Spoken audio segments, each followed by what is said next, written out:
Welcome, everyone. Can everyone hear me? Assume so. Good afternoon. It's lovely to see all of you here. I'm Bidisha Biswas, Professor of Political Science, and I'll be moderating this event. The agenda for today is as follows. I'll begin by introducing our guest, Professor Brian Kwoba. Next, Brian will provide us with a presentation for about 20 minutes about his research, and then he has asked the audience to reflect on what he has shared with us for a couple of minutes, and then we'll open it up for Q&A. Those of us who have joined us online, please enter your questions under the chat, and we'll try to get to as many of them as possible. And those of you in the audience, please raise your hand, and I'll call on you. After that, we'll conclude the discussion part of the session, but if you would like to purchase a copy of his book, Dr. Kwoba has a few copies with him, and he is available for book signing. Today's event has been made possible by the generous support of many. I would like to thank the College of Humanities and Social Sciences Dean's Office, the Ralph Monroe Institute for Civic Education, the Foundation for WW and Alumni, the Woodring and Fairhaven Colleges, and the Departments of Political Science, English, Ethnic Studies, Journalism, and History. I'm very excited to welcome Professor Brian Kwoba to Western. Dr. Kwoba is an associate professor of history and the director of African and African American studies at the University of Memphis in Tennessee. Over the past 2 decades, Dr. Kwoba has been an activist on issues including anti-imperialism, immigrant workers' rights, climate justice, and Pan-Africanism. And in his spare time, he's also an Afrobeats DJ. He will speak today about his book, Hubert Harrison, The Forbidden Genius of Black Radicalism, which won the 2026 Frantz Fanon Outstanding Book Award from the Caribbean Philosophical Association. So thank you to everyone who's joined us today, and I'll hand over the stage to Professor Kwoba.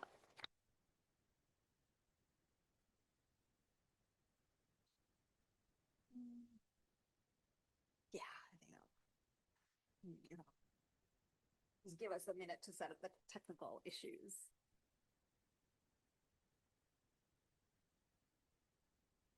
Just say something. Mic check. Mic Good, check. right? Yeah. All right. Mic check. Mic check.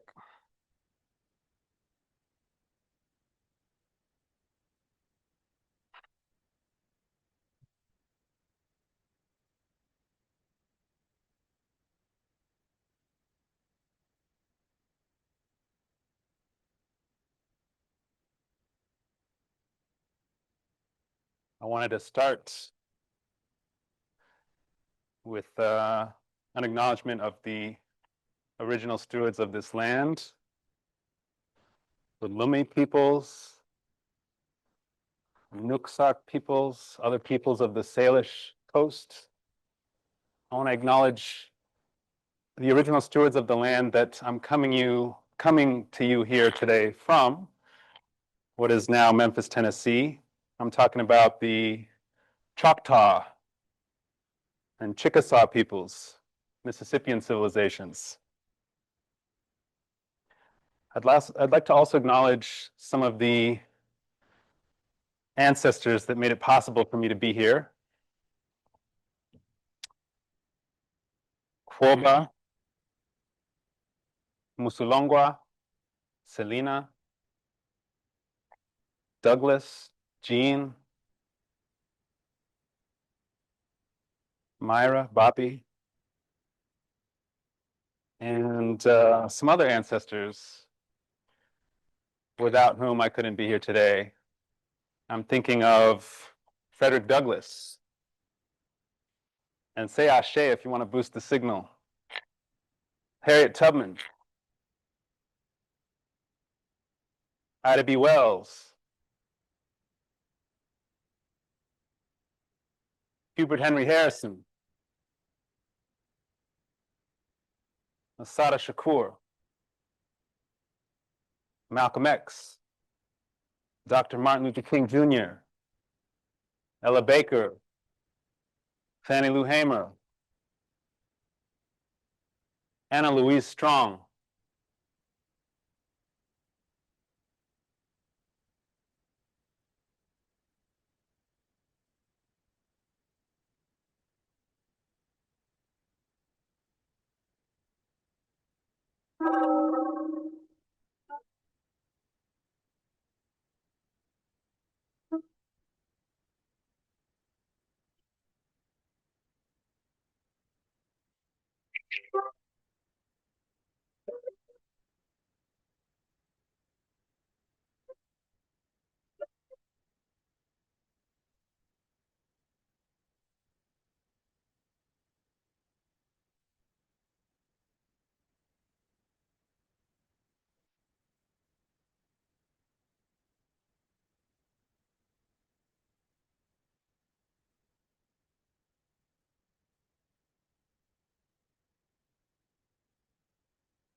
Good afternoon, everyone. Hubert Harrison played the harmonica, so that's why I've started to walk with the harmonica.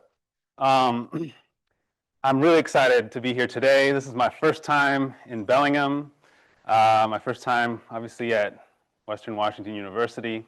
And this was a 12-year labor of love that is finally in the world. I joke with people, I say, I just gave birth to a 12-year-old. So what I'm going to do today is talk about my book, and I'm only going to really be able to give you kind of a glimpse, because there's a lot more in the book than I have time to get into. But before I forget, please do add me on Instagram, and if you take any pictures, which I would appreciate somebody doing, maybe Brian can do that, just make sure to send them to me so I can remember this event.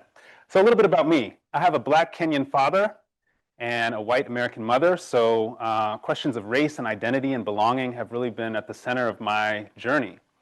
If we fast forward about 20 years, this is a picture of me at my first protest ever. It was the 1-year anniversary of the Iraq War under George W. Bush. Raise your hand if you remember those days. Few people, okay. For those who don't remember or weren't maybe even around yet, it was also a moment in which the US had sent mercenaries to kidnap the president of Haiti and take him out of the country. That may sound familiar, unfortunately, given what happened in Venezuela. It was also a time when George W. Bush was running for re-election. It was a very, very formative sort of moment, because much like young people have been politicized and awakened by the genocide in Gaza, right? In recent years, I was in many ways politically awakened watching the US kill 1 million Iraqis for oil.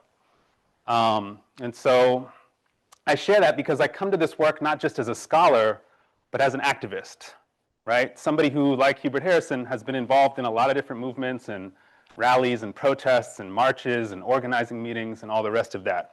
So I'm going to give you a brief glimpse of some aspects of Harrison's life, which I found much easier to interpret, having done some activism myself. Harrison is a freethinker, a socialist, a Black internationalist, a free lover, and then, of course, this inevitable question of his historical erasure. Why haven't we heard more about Hubert Harrison? I assume maybe some of you in this room might never have heard of Hubert Harrison. So let me start with a quote from Harrison himself, and this is his message to the youth regarding education. He says, "Get education, quote, not only in school and college, but in books and newspapers, in marketplaces, institutions, and movements. Prepare by knowing, and never think you know until you've listened to 10 others who know differently and have survived the shock." This is, I think, even more relevant in some ways in the 21st century than it was a century ago, given that we're bombarded with social media and all this information, not to mention misinformation and disinformation, right? We have to be able to sort through that and get to true knowledge. And the way you do it is you test what you know against others who know differently and see if you survive the shock. So let's see if we can survive the shock of Hubert Harrison. Harrison was born in 1883 on the Caribbean island of St. Croix, what is now part of the US Virgin Islands, to plantation workers, very humble background. He had some training in the Anglican Church, becomes an orphan as a teenager, and moves to New York City right at the turn of the 19th into the 20th century in 1900. And in doing this, he's doing something that thousands of Caribbean folks were doing. People from Puerto Rico and Barbados and Jamaica and so on were seeking better life prospects, coming to the US. And they were shocked when they got here by the violent system of white supremacy and terrorism we call Jim Crow. This regime, strict regime of racial segregation, which of course included the grisly phenomenon of lynching, which there's no analog for lynching in the Caribbean. So this was one of the reasons why Caribbean migrants to the US were so shocked that African Americans could just be strung up and killed by mobs and there be no consequences, total impunity for that. And one of the things Harrison noticed is that these lynchers are Christians, right? White, racist Christians. And so one of the first things he does is break from the church and religion more general. He declares himself an agnostic. He says, I'm an agnostic. This is a letter he's writing to his mentor, Miss Frances Reynolds Keyser. He says, I'm an agnostic, which simply means a man shall not say he knows or believes that which he has no scientific grounds for professing to know or believe, basically rejecting the blind faith in religious dogma that he saw so many churchgoers falling victim to. In doing this, he was joining the free thought movement. This was a movement of basically what we now think of as secular humanists, right? Not just atheists, but agnostics and other folks who wanted to question the church and religion. Here's an article, front page article from the Truth Seeker magazine. That was one of the main free thought publications of the time. As you can tell from the masthead, a free thought and agnostic magazine. And here's Harrison decrying the fact that church properties were not being taxed in the way that all other properties were being taxed. This is one of the sort of moves that the freethinkers would make to try to undermine the power of the church and to basically fight for a separation, complete separation of church and state. Harrison makes some interesting black contributions to the free thought movement. He observes, for example, that, quote, it should seem that Negroes of all Americans would be found in the free thought fold since they have suffered more than any other class of Americans from the dubious blessings of Christianity. Yet the church today among Negroes exerts a far more powerful influence than anything else in the sphere of ideas. That also sounds quite familiar, right? Quite contemporary to my ears. And so Harrison is grappling with this question of why are black communities so conservative in this country, and he chalks a lot of that up to the influence of the church. Now, lest anybody think that Harrison was not spiritual, even though he was not religious, there's the story of Reverend Ethelred Brown, pastor of the Harlem Community Church, which was a Unitarian Universalist congregation, renamed his church after Harrison's death, the Hubert Harrison Memorial Church. This is an extremely rare thing to have happen. The only other church that I can think of explicitly named for a black American is the St. John Coltrane Church of San Francisco. And I'm happy to be corrected if I'm wrong, if I'm missing one somewhere. But this is literally the only other church explicitly named for an African American that I've been able to locate. Now, this is the age of the robber barons, right? The Gilded Age of the robber barons, where you have the Rockefellers and Carnegies and J.P. Morgans of the world monopolizing entire industries, right? Becoming these titans, so-called titans of industry, exploiting the labor of steelworkers to get wealthy, in the case of Andrew Carnegie, the steel man, right? Child labor was perfectly legal in this moment.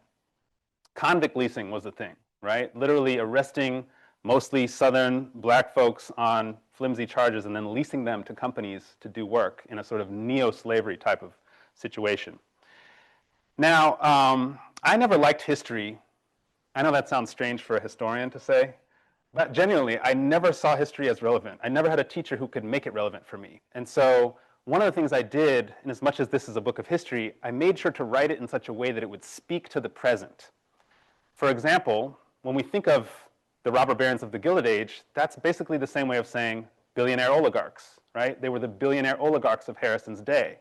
So everything in the book that weighs in on on robber barons, you can sort of extrapolate to a modern context, right, of these figures. Here's a great political cartoon of Rockefeller, the oil man. That's why you see all these oil barrels around Washington, D.C., and he's holding the White House in his hand saying, what a funny little government, right? It shows you not just the economic power, but the political power that these oligarchs had, the influence on Washington, the influence on the government.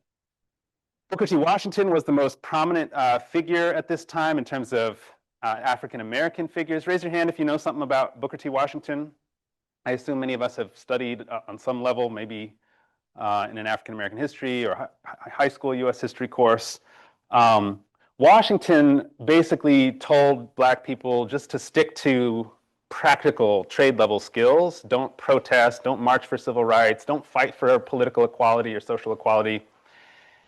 And he got famous by having the Tuskegee Institute, right? This school for industrial education for Southern black communities in Tuskegee, Alabama. Now, Harrison weighed in on this, like many critics of Washington did. He said, the prevailing social philosophy among Negroes, that which white capitalism will pay to have them taught, is one of submission and acquiescence in political servitude. What he's speaking to is the fact that some of these robber barons, like, for example, the one you see here, here's Washington with in the front row right next to Andrew Carnegie, the steel man. Carnegie gave money to Tuskegee. Rockefeller gave money to the Tuskegee Institute. So Harrison is saying, look, the oligarchs are funding this industrial education system because they like what it produces, right? They like that it gives black people the skills to only to do this and go no further. And Washington had this thing called the Tuskegee machine, which was basically a patronage network all across the country that Washington could use to impose consequences on those who criticized him. So here's an example, a letter from Charles Anderson, one of the sort of lieutenants, you can say, of the Tuskegee machine in New York under Washington. He says, do you remember Hubert H. Harrison? He's the man who wrote 2 nasty articles against you in the New York Sun. He's a clerk in the post office. The postmaster is my personal friend, as you probably know. Harrison has had charges proffered against him, and I think he's liable to be dismissed from the service. Can you see the hand? I think you can. Please destroy this, that it may not fall under another eye. I will attend to Harrison.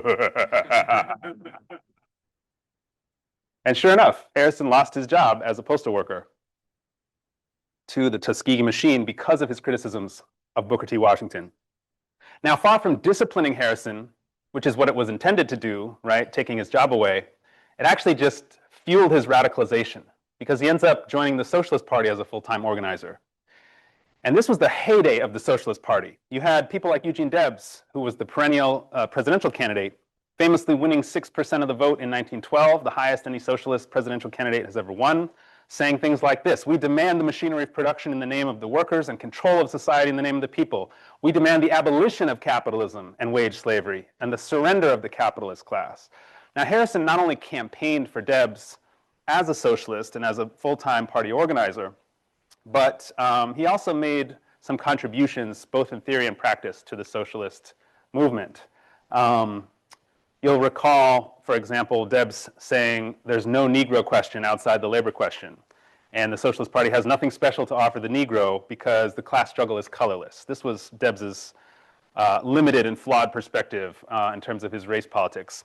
Harrison had a very different approach. At a theoretical level, he writes this series called Socialism and the Negro, which talks about the relevance of socialism to black people, given that most black people were working class and exploited by capitalism.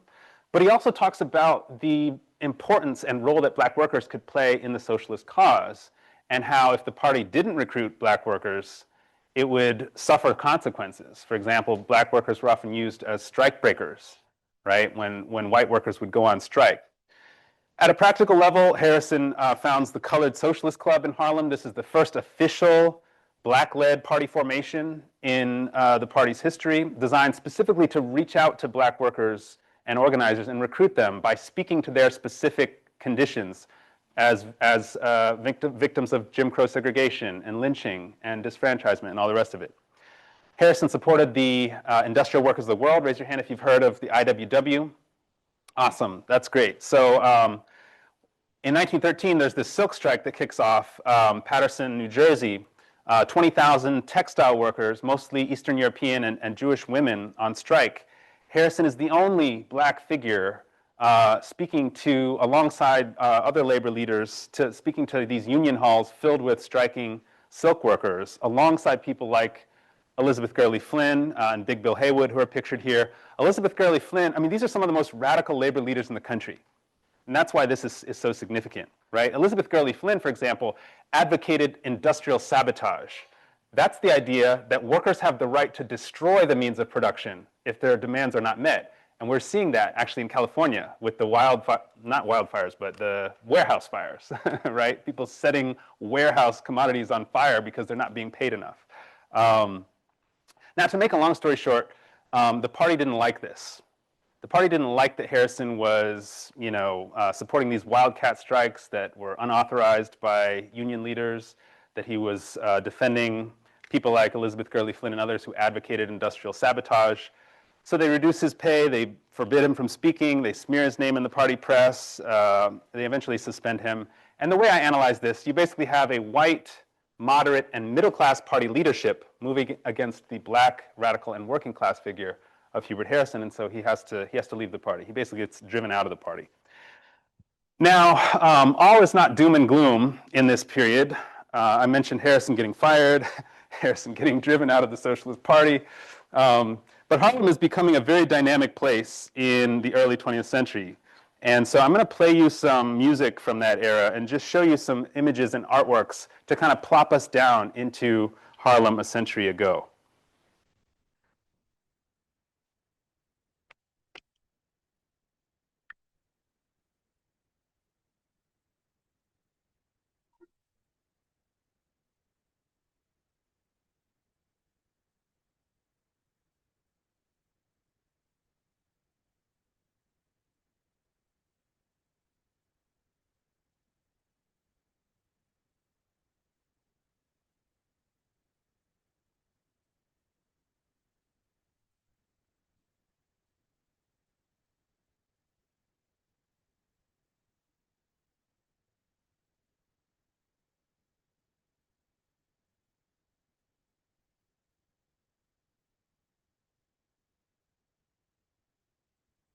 So as you can see from this magazine, Harlem was becoming what people talked about as the Mecca of the new Negro, right? It actually becomes the largest black community in the country by 1930 because of not just Caribbean migrants, but also Southern African American migrants from Georgia and Mississippi and Alabama and places like that, moving northward to places like New York and Chicago and Detroit and so on. This is part of the new Negro movement, right? This sort of political awakening and social and cultural awakening that's happening at the time. Here's a rally from 1920, and you can see the sign says, "The new Negro has no fear." The reason for that was due in part to things like World War I, which I'll come back to in a second. But while I'm on the subject of outdoor gatherings in Harlem, Harrison, I have a whole chapter in the book called The Outdoor Grioversity, because Harrison was a pioneer in the art of street corner speaking and stepladder oratory, as pictured here, where he would literally talk to audiences large enough to block traffic and on a whole range of different subjects. He kind of had this genius level intellect, but he would share his knowledge with the people, talking about ancient African history, talking about sexuality, talking about arts and culture, philosophy, psychology, all kinds of different things. And people called it the Outdoor University, and so I remixed it as Grioversity because I wanted to speak to the West African tradition of the griot, right? The storyteller, the orator and musician and wisdom keeper and historian of many West African communities. All right, 1917 comes, the US enters World War I, supposedly to make the world safe for democracy, quote unquote. Never heard that one before, have you? Harrison called it the White World War. He said, this is about white imperial powers fighting over who's going to colonize the rest of us in Africa, Asia, and Latin America, and the Caribbean. And I'm going to skip ahead a little bit so I can talk about, well, basically, real quick, some African Americans capitulated to the pressure of patriotism and pro-war fervor that the media was whipping up. So Du Bois, for example, says, let us forget our special grievances and close our ranks to get behind the war. This was shocking because Du Bois had been such an advocate of and voice of the special grievances of African Americans. So for him to say, let's forget our grievances and get behind the war was a real betrayal. State repression is rampant in this period. You have the Espionage and Sedition Acts, which basically criminalize anti-war speech. So socialists, pacifists, anarchists are getting arrested, imprisoned, deported, much like is happening today, right? When you criticize the genocide in Palestine, you can be arrested, you can be imprisoned, especially if you're on a visa, right? You can be deported. So it's a similar kind of wartime repression. And Harrison avoids capitulation and repression by saying things like this.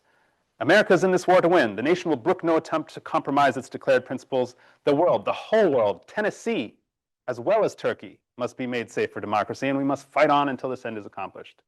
You see what he's doing there? He's using a kind of governmental language about, yes, we must fight for democracy, but by highlighting Tennessee, he's exposing the democracy hypocrisy of the Jim Crow South, right? Now, this is the time of the Russian Revolution. One of the things I do in the book is I engage a lot with the Russian Revolution because it was so inspiring to labor movements and black radicals all over the world, and colonized subjects all over the world. You have the Easter Rising in Ireland around this time, revolution in Egypt, Haiti, South Africa, Kenya, the Mexican Revolution, and I can't help but mention the Seattle General Strike of 1919, where the working class of Seattle basically took over that city for a short period of time and ran it in their own interest. I'm going to share an excerpt from the book that speaks to that because I'm so close to Seattle and I haven't done any book events in this area. Anna Louise Strong is one of the journalists who was prominent in writing about the strike, and she writes in this paper, the Seattle Union Record, we are undertaking the most tremendous move ever made by labor in this country, a move which will lead no one knows where. Labor will feed the people. 12 great kitchens have been offered, and from them food will be distributed by the provision trades at low cost to all. Labor will care for the babies and the sick. The milk wagon drivers and laundry drivers are arranging plans for supplying milk to babies, invalids, and hospitals, and taking care of cleaning linen for hospitals. Labor will preserve order. The strike committee is arranging for guards, and it is expected that the stopping of the cars will keep people at home. Not the withdrawal of labor power, but the power of the strikers to manage will win this strike. And then she goes on to say, labor will not only shut down the industries, but labor will reopen under the management of the appropriate trades such activities as are needed to preserve public health and public peace. If the strike continues, labor may feel led to avoid public suffering by reopening more and more activities under its own management. And that is why we say that we are starting on the road that leads no one knows where. So it just shows you that the revolutionary fervor that was sweeping the world also came into this country in the form of the Seattle General Strike, which I just shared. Now, Harrison said something very interesting to the Paterson Silk Strike, which I think directly relates to what's happening in Seattle in 1919. He says, we consider right or wrong every blow struck by labor against capital as a blow for labor. As for the Socialist Party, no one asked the Socialist Party to come into this strike. Let it stay out if it dares. In season and out of season, we socialists must go to the workers to hear what we must do. The revolution is not coming from above, remember, but from below, working its way up from the depths. We're not here because they invaded our rights. We have none. We never had any. We're working not to get rights, but to get might. And when we have that, we will have right. So you can see here the militancy, right? He's talking about a revolution from below. He's willing to criticize the Socialist Party for its lukewarm attitude to the strike. But most importantly, he's saying we're not just fighting for better wages and working conditions. We're fighting to build working class power, because if we can do that, we'll win any demand we want. Yeah? And this is part of what leads Harrison to call for a colored international. So you have the Second International, the Third International, the Communist International. These are basically European radicals federated together all around the world.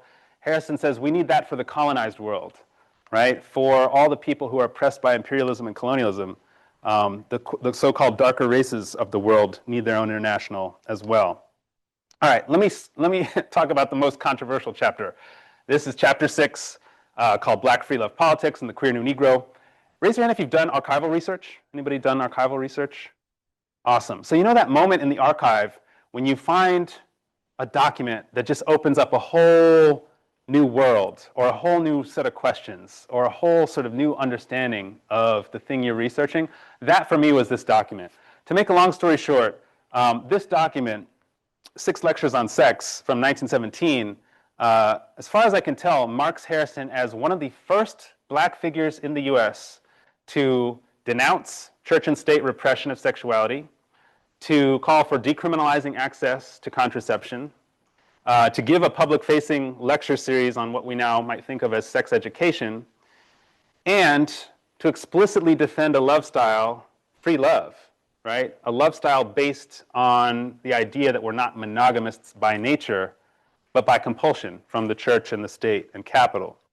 Now, people ask, what is free love? Here's how one woman, very important woman, Victoria Woodhull, defines free love in the 19th century. She says, yes, I'm a free lover. I have an inalienable, constitutional, and natural right to love whom I may, to love as long or a short period as I can, to change that love every day if I please, and with that right, neither you nor any law you can frame have any right to interfere.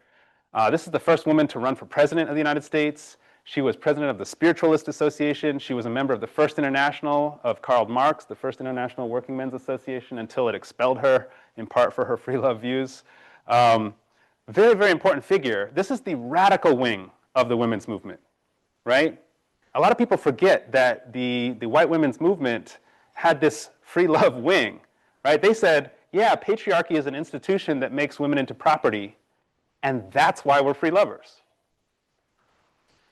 So that's free love. Now, of course, they faced an uphill battle, right? People in this movement. You have the sex-negative morality of the church, what Harrison called the puritanic prudes. Most churches were against all manner of things sexual.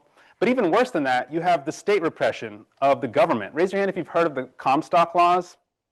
All right, so for those who don't, this was a whole raft of legislation that named for this guy, Anthony Comstock, who persecuted Victoria Woodhull, attempted to get her, imprisoned and so on. And in the course of that, he failed to do that, but he was able to lobby the government and Congress to pass these Comstock laws, which criminalized contraceptives at a federal level, right, became illegal. Abortion was illegal. Sex toys were illegal. Sex work was illegal. Extramarital sex was illegal. Anal sex and oral sex were illegal. I'm not sure how they enforced that one, but you get the idea, right? Sex education was illegal. Erotica was illegal. Paintings with too much skin could be deemed obscene and taken off the market. Novels with sexual contents, right?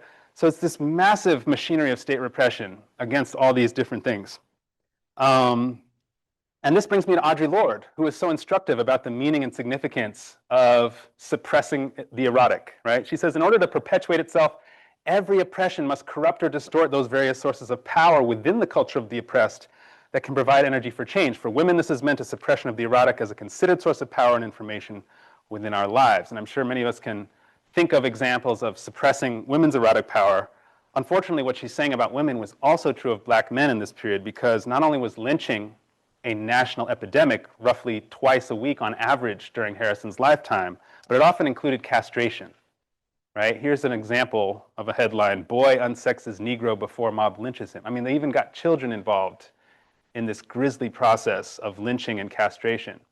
And this was part of a larger Jim Crow ideology, right? What we might call racist misandry, where black males were construed as inherently threatening to the quote-unquote purity of white women, and by extension, the masculinity of white men. And there was films like Birth of a Nation, which sets up this story of the brute, the black brute, who's just lusting after the white woman. So if you can imagine a context of church repression of sexuality, state repression of sexuality, anti-black distortion, suppression of sexuality, to come out as a black free lover in that context is very, very unusual. I mean, it's mind-blowing, actually. It's revolutionary. Let me skip this part let me just skip to, in the interest of time. We can talk about the environment and climate justice later if you want. But here's the inevitable question, right? As soon as you start to learn about Harrison, you will reach this question eventually. How has he been so thoroughly erased from popular memory? How is it we've never heard, many of us in this room have never even heard of Hubert Henry Harrison? Well, there's a number of reasons for that, but to make a long story short, he made criticisms of many of the figures and forces that might otherwise have preserved his memory had he not criticized them so harshly. So I mentioned the Socialist Party, for example, right? Harrison made important and incisive contributions and criticisms of the party, and so they wrote him out of their history. We could talk about the Garvey movement. Harrison had a decisive impact on the rise of Marcus Garvey and Garveyism. But he became critical of Marcus Garvey, and so the Garvey movement wrote him out of their history. Even the so-called Harlem Renaissance. Harrison famously or humorously once said, "The matter of a Negro literary renaissance is like the snakes of Ireland. There isn't any." So the Harlem Renaissance folks wrote him out of their history. I got to shout out Jeff Perry. Perry's the first scholar to do book-length treatments of Harrison with the Harrison Reader. And then this 2-volume biography of Harrison, which is detailed and meticulous, like a reference work. And also, at nearly 1,200 pages, not including footnotes, it's a bit of a steep hill to climb for the general reader. And so that's where my book comes in. It's 1 volume, it's punchy, it's thematic, it's written for a broad audience, And it takes Harrison into areas that even Jeff Perry didn't explore. For example, Harrison's free love politics, which I spoke to briefly a moment ago. As was mentioned, this year I was informed on New Year's Day that I'd won the 2026 Frantz Fanon Outstanding Book Award from the Caribbean Philosophical Association. It's a massive honor, and it's even cooler that I'm not even technically a philosopher, right? I'm in a history department. But it speaks to the interdisciplinary nature of the book, right? I think the book speaks to history, to philosophy, to poli-sci, to English, to Caribbean studies, Black studies, African studies, right? A lot of different fields. And so I'll stop there, and yeah, let's take like 2 minutes. Just turn and talk to a neighbor and share your reactions. What do you make of what I shared? What do you make of Hubert Henry Harrison? Go ahead. So, The one Q&A thinking is that you might need to repeat the question for the online audience, like whatever Okay. you say, Okay. if they want them to hear it. okay, no problem. You could ask about how Harrison applies today. You could ask, I mean, whatever you're curious about.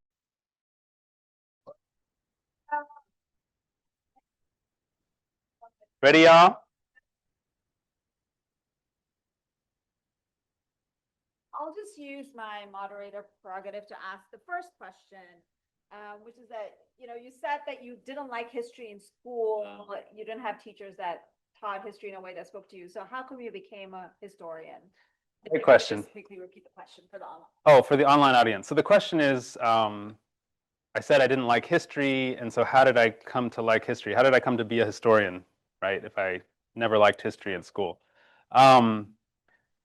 So the way that I started to appreciate history is when I became an activist. I showed you that picture in 2004, right, marching against the Iraq War and against the US overthrow of the Haitian government.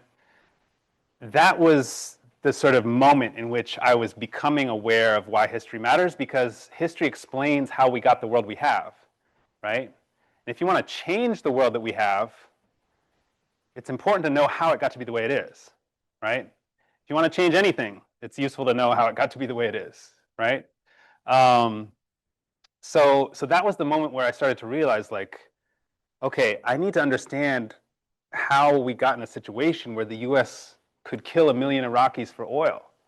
Like, it just, I had no way of understanding how that could even happen, why that could even happen, until I looked into the history of US policy in the Middle East, right? US interest in oil, US support for Israel, US support for the Shah of Iran for many decades, right? The Carter Doctrine, right, about the Persian Gulf.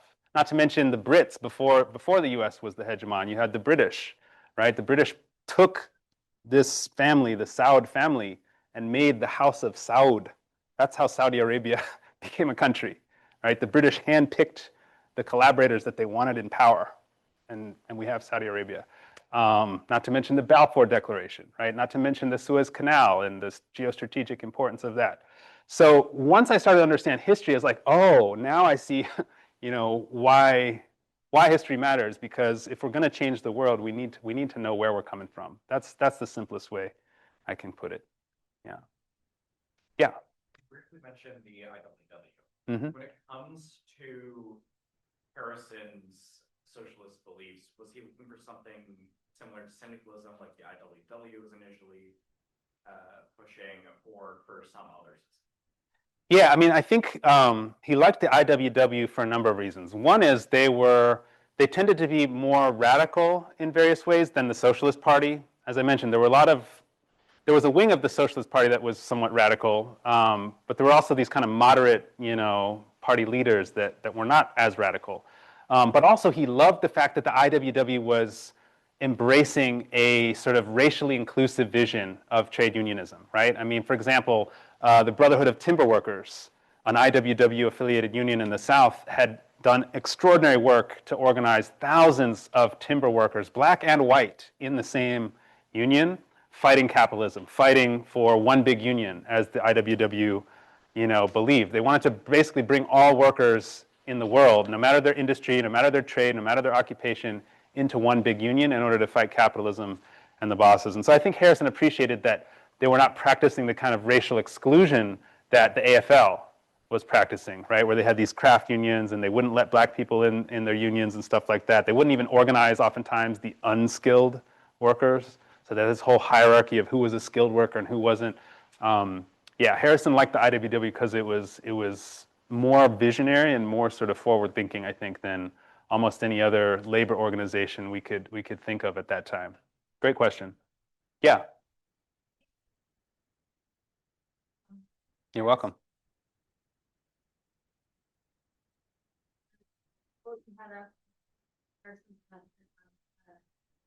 The strike, the silk worker strike. Yeah. Mm-hmm. And how much it sounded like folks much later, like Malcolm X, and others. I mean, like some of the same language even from like Malcolm X's speeches. And I wonder how influential Harrison has been sort of in the Black radical tradition. Mm-hmm. Absolutely. You know, he gets erased in like broader history, but I wonder. Yeah. Just quickly summarize.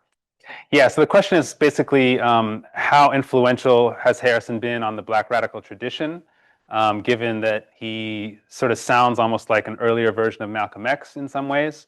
I mean, it's funny you should mention Malcolm X because Harrison had a indirect influence on Malcolm through Garvey, right? So this is something I didn't talk as much about, but Garvey and Garveyism were this massive, you know, the Garvey movement was this mass movement that influenced lots of people all over the world. I mean, people like Kwame Nkrumah, the first prime minister of Ghana, who had studied in the US, he said, Marcus Garvey informed my thinking more than anybody else, right? So when we're talking about Black nationalist politics specifically, both of Malcolm X's parents were in the Garvey movement, right? Malcolm X was raised in a Garveyist household, and Harrison basically trained Garvey, to make a long story short.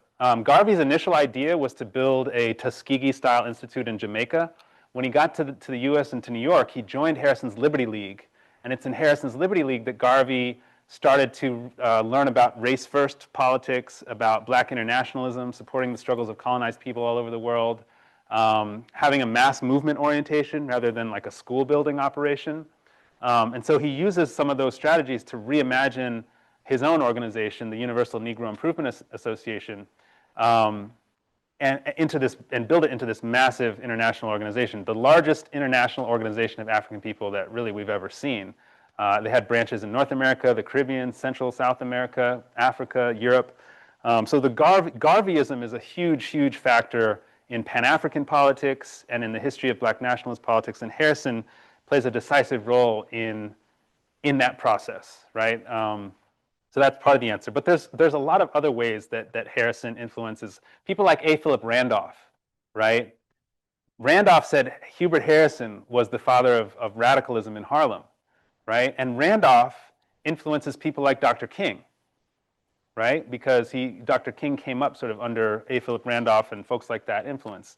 And this is what's so fascinating about Harrison, right? Is that he can be claimed as an ancestor by the Malcolm Black nationalist type tradition, a Dr. King labor civil rights type tradition, a Black Marxist tradition, right? When we're thinking about people like Claudia Jones and C.L.R. James and George Padmore and Walter Rodney and like Du Bois and some of these folks, there's a Black Marxist element to what Harrison does by secularizing what was previously a Black Christian socialist politics. There's the free love, right? I mentioned Audre Lorde, who comes many decades after Harrison, because in Harlem, you know, part of what it took scholars a while to grapple with was the fact that, as Henry Louis Gates put it somewhat clumsily, the Harlem Renaissance was as gay as it was Black.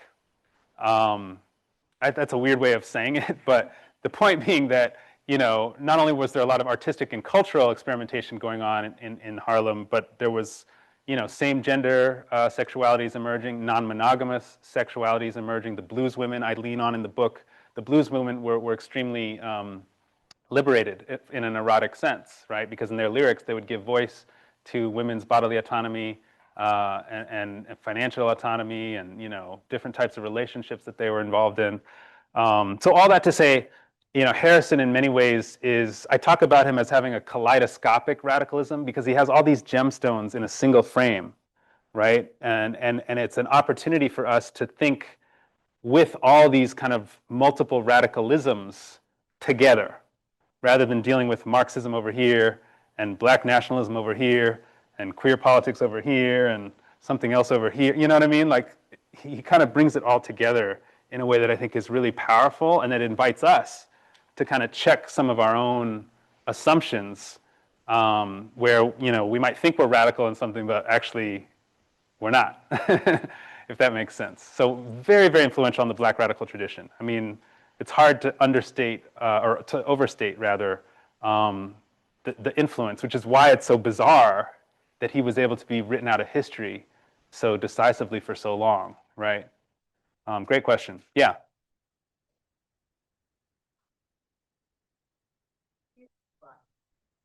Because we tend to think of books and Yeah. artwork and music, and it all sounds so wonderful. So what? Yeah, I kind of left you on a cliffhanger with that one. So when Harrison said the matter of a Negro literary renaissance is like the snakes of Ireland, there isn't any. He wasn't saying that there wasn't interesting arts and culture and literary production coming out of Harlem. What he was saying was that people who were suddenly peddling this narrative of a renaissance in the 1920s were essentially demonstrating their ignorance about the rich tradition of black literary production going back to the 1800s, right? People like William Wells Brown, the great black abolitionist novelist and writer, Paul Laurence Dunbar, right? Charles Chestnut, Frances Ellen Watkins Harper, Pauline Hopkins, right? I mean, there's this whole tradition of black literary output prior to the 1920s that none of these sort of Renaissance peddlers were speaking to or about. And so Harrison's analysis was that basically white people were coming uptown to Harlem, discovering the Negro, picking some of the artistic and cultural products that they found to be non-threatening and marketable to white audiences, and called that a renaissance. Great question. Yeah.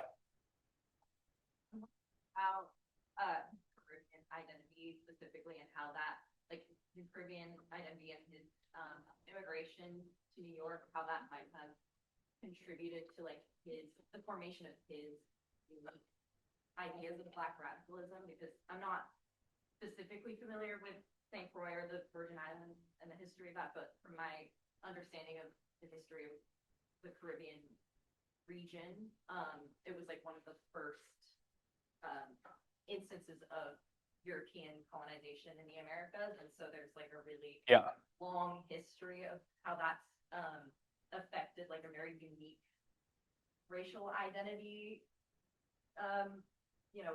Racial identity. Yeah, absolutely. Yeah, that's a great question. So one of the things that I think you find in Caribbean culture and cultures and Caribbean identities is like there's this kind of they talk about the Creole, right? The kind of creolization or mixture of all these different stuff. Because yes, there's an African influence, there's a European influence, there's oftentimes an indigenous, native, Caribbean influence, and there might be others. There might be an Arab influence or a South Asian influence when they started bringing Indian workers into, British colonies in the Caribbean, for example. And so there's all these different influences that get remixed and sort of, reimagined in the Caribbean, right? I mean, Trinidadian roti, for example, is like, roti is an Indian dish, but the way it's done in Trinidad has all this other stuff, all these other flavors and just sort of, so I think that when I spoke to the kaleidoscopic nature of Harrison's radicalisms, there's a kind of Caribbean thing there where he's like remixing lots of different streams of radical thought and politics, and making something new. The other thing that I talk about Harrison is as a crystallizer, that he was able to crystallize certain political ideas or even organizations that would then become like the model that others might copy or learn from.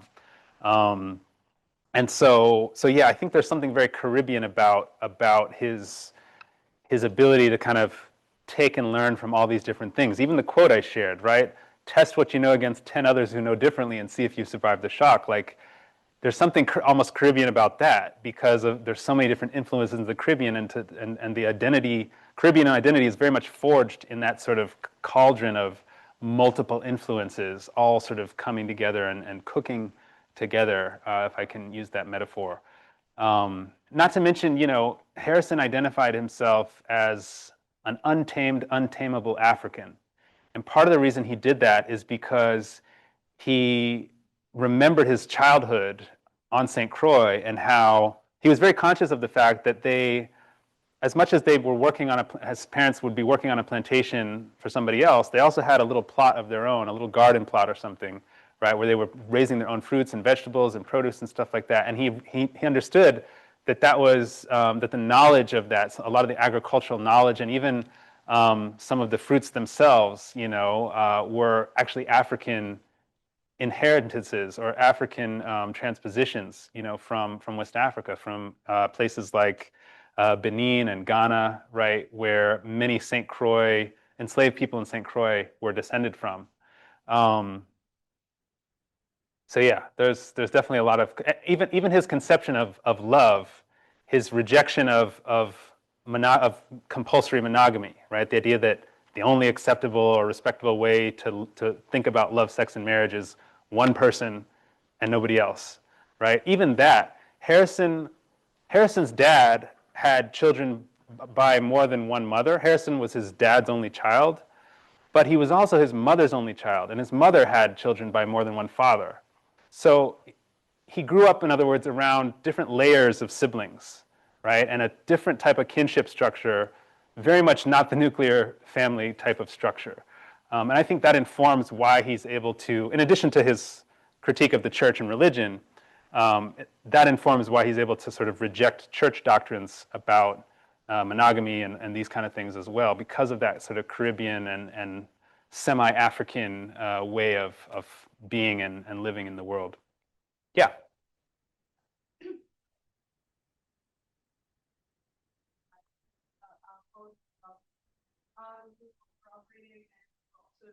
Similarly erased from like the general culture. Yeah. Yeah.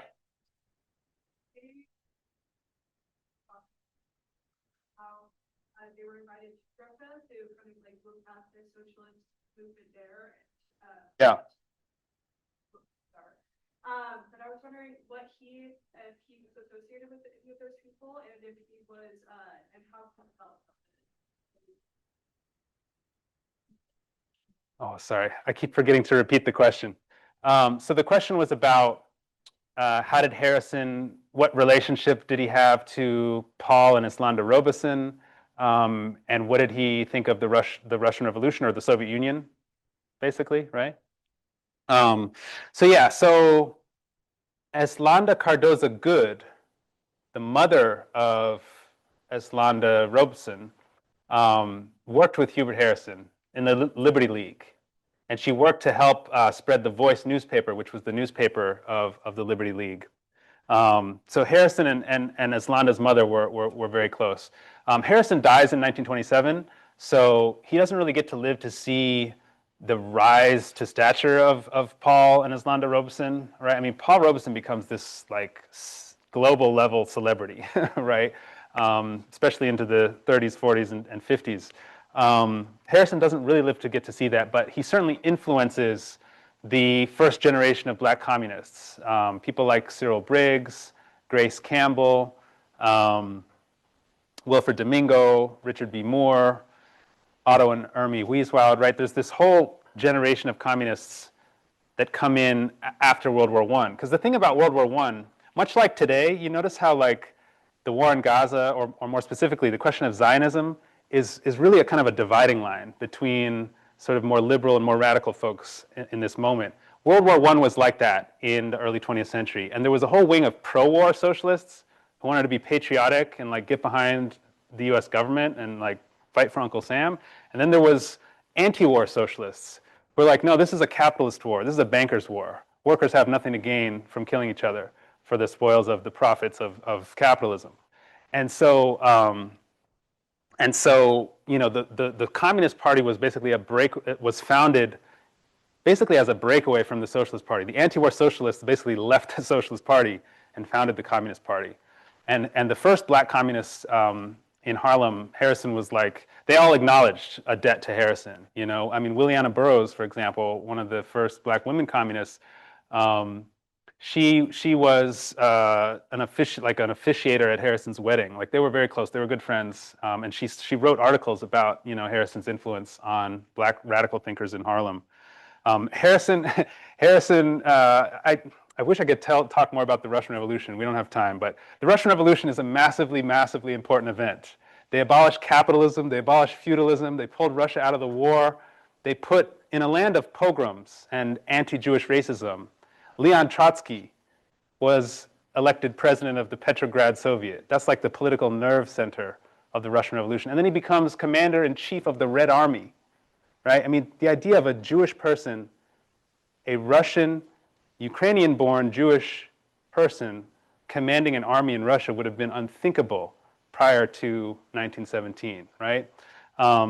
So it does all these things. I mean, even the nationalities, right? The oppressed nations, the Poles, the Ukrainians, the Belarusians, the Chechens, the Tartars, like all of those folks were declared oppressed nations and given the right of self-determination, right? To end the imperialism of the Tsar, of the monarchy that reigned for centuries in Russia. So the Russian Revolution is this massive event. Workers taking power, peasants taking back the land from landowners. And there's a moment where US military intelligence, I found this military intelligence report where they were extremely alarmed at this speaker, this Negro speaker who said, "Bolshevism is the salvation of America." That was Hubert Harrison in the back row.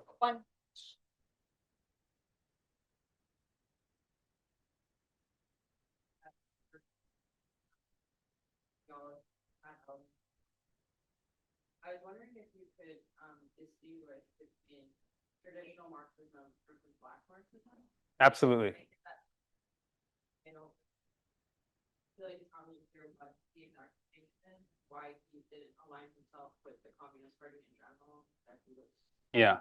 So the question was, what's the difference between Black Marxism and sort of regular Marxism, or I guess not necessarily Black Marxism? What's the difference there? And then also, why didn't Harrison join the Communist Party? Was that more or less the question?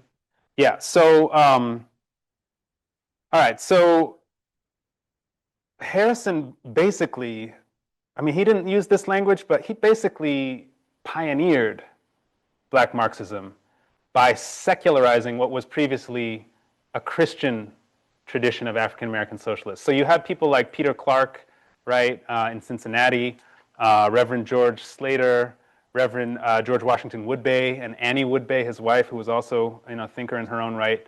They were Black socialists, but they were Christian. They were churchgoers. Harrison was a free thinker. You know, he has this critique of the church, and so he is doing a sort of secularization of this, which in many ways is sort of the key elements of Black Marxism. But the other key element is this an argument that he was making to the Socialist Party.